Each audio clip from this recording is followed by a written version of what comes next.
Welcome to Facts TV News, where everything is true. Cashpot outlet in Hanover gutted by fire. A fire of unknown origin extensively damaged a cashpot outlet in Hopewell, Hanover on Saturday morning. Passing motorists reportedly raised an alarm about 4 a.m. after fire was seen coming from a section of the building. The Sandy Bay Police and Lucy Fire Department were called, but when the firefighters arrived, sections of the building and its contents were already destroyed. The building, which contained 2 cashpot machines, also hosted a bar and gaming lounge. Damage is estimated at approximately $30 million. Cop wounded in shootout in Spanish Town, suspect in hospital. A police constable and alleged gunman are nursing gunshot wounds following a shootout in Spanish Town, St. Catherine on Friday night. Information reaching reporters are that, about 9 p.m., 2 policemen were traveling in a motor car along Old Harbour Road when the lawmen stopped at the Innswood traffic light and the armed man exited a white coaster bus and opened fire at them. The cops who are stationed in Kingston reportedly returned fire, resulting in the assailant fleeing on foot. After the shooting, the constable observed that he was shot in his leg and was taken to the Spanish Town Hospital. While the cop was receiving treatment at the hospital, a man turned up at the facility suffering from gunshot wounds to his abdomen and hand. He was identified as a suspect who had earlier attacked the police. The suspected shooter is now in hospital under police guard. The cop injury is not considered life-threatening. Hotel bartender accused of raping U.S. student. A 25-year-old bartender employed at a popular St. James-based hotel was charged with rape following an incident with a female guest on the property. The accused is Undian Rowe of Belleville, Trelawny address.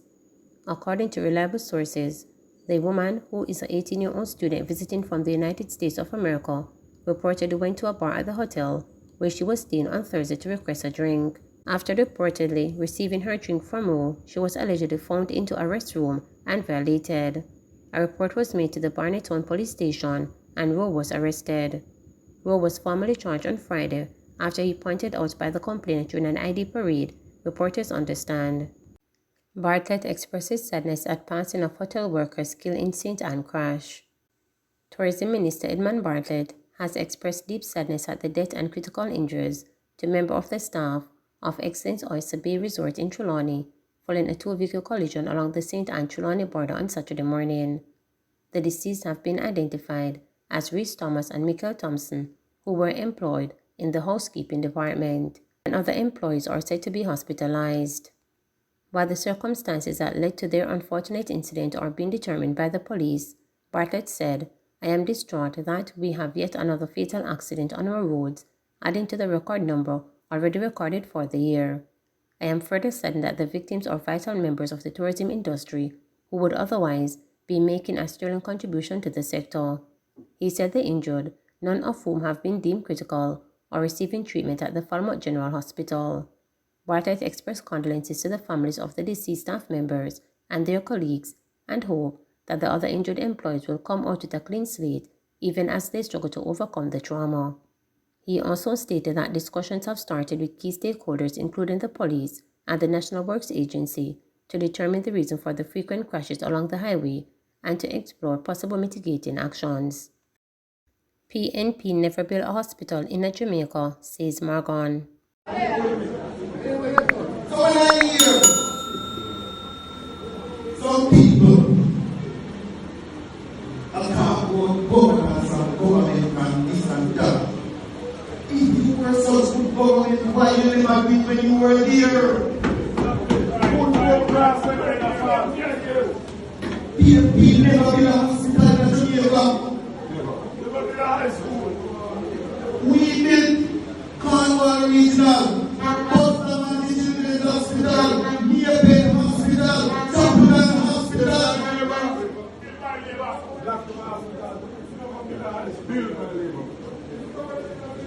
Remember, in the 90s and 2000s, every single night you watch the TV, people are black roads and road bad. You think so we have seen no one? I'm a 5-word like this. I'm a 10-word like this. I'm a 15-word like this. When we look on the highway, we are built from Clarendon, Buckle, and Williams Field. When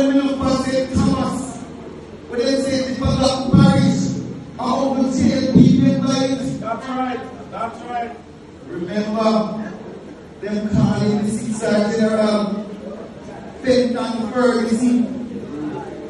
He was the MP in St. Thomas Eastern and Vice President Council.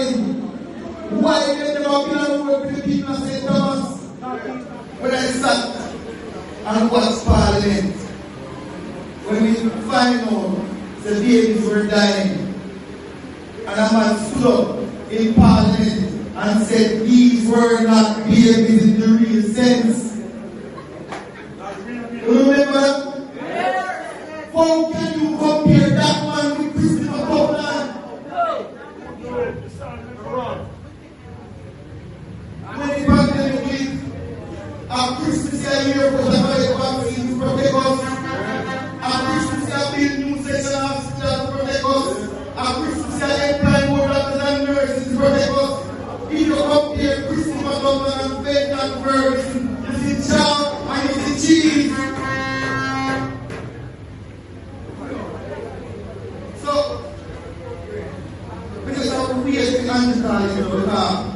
When we go on the campaign trail, we can tell people everything up. PMP can't testify. No surprises at JLP private session ahead of conference. As expected, Andrew Holness was on Saturday anonymously ratified as leader of the Jamaica Labour Party during a private session at the Montego Bay Conventional Centre in St. James. Embattled Member of Parliament for St. Elizabeth Northwestern, J.C. Hutchinson, was also returned. There were no other nominees outside of that party leader Holness. The delegations today confirmed and endorsed leadership of Andrew Holness as leader of the Jamaica Labour Party and also endorsed his performance as Prime Minister of Jamaica, Conference Chairman Desmond Mackenzie said during a press conference after the private session wrapped up. The party also selected deputy leaders for the 4 area councils across the island. Mackenzie was returned as deputy leader for Area Council 1. Member of Parliament for St. Thomas Western James Robertson was returned for Area 2 Council 2. Former Member of Parliament for Clarendon Northwest, Michael Stern replaced from Clarendon Southeast Member of Parliament Roderick Spencer for Area 3 Council, and Hutchinson was returned for Area 4 Council. Hutchinson survived despite coming under fire from the Integrity Commission IC, tabled a damning report in October on what was described as appalling conduct and inappropriate of Hutchinson's role as a public servant with the responsibility to act with fairness and transparency in discharging his duties. The report said that the MP had recommended his intimate partner of 32 years, Lola Marshall Williams, for appointment to the board of 5 publicly funded schools within his constituency and on at least 11 occasions since 2008. This is despite multiple documented objectives from stakeholders, including the Ministry of Education's regional director and the principal of the schools. This was the second time in 2 years that Hutchinson was being named for misconduct in public office.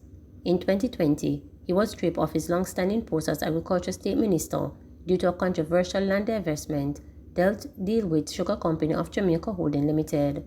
In October this year, the IC's Director of Investigations, Kevin Stevenson, urged Holness in his role as Prime Minister and the Speaker of the House of Representatives to sanction Hutchinson for his conduct in the light of the damage to public confidence which his actions may have caused. However, the JLP's response has been that Hutchinson had already been punished by the party. With Saturday's elections now out of the way, those of other JLP officers are expected to take place during the party's first central executive meeting.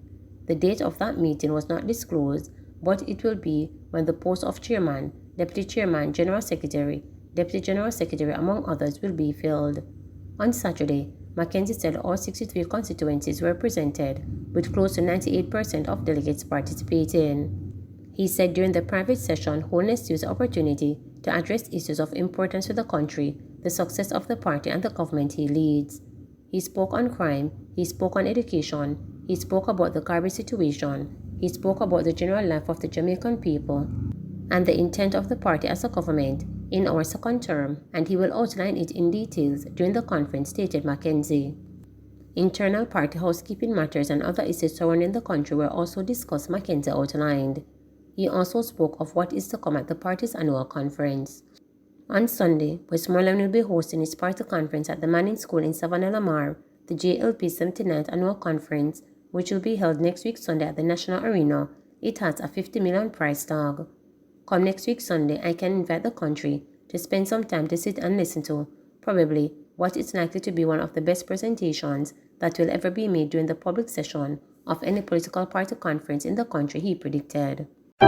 Please remember to subscribe, like, share, and click the notification bell.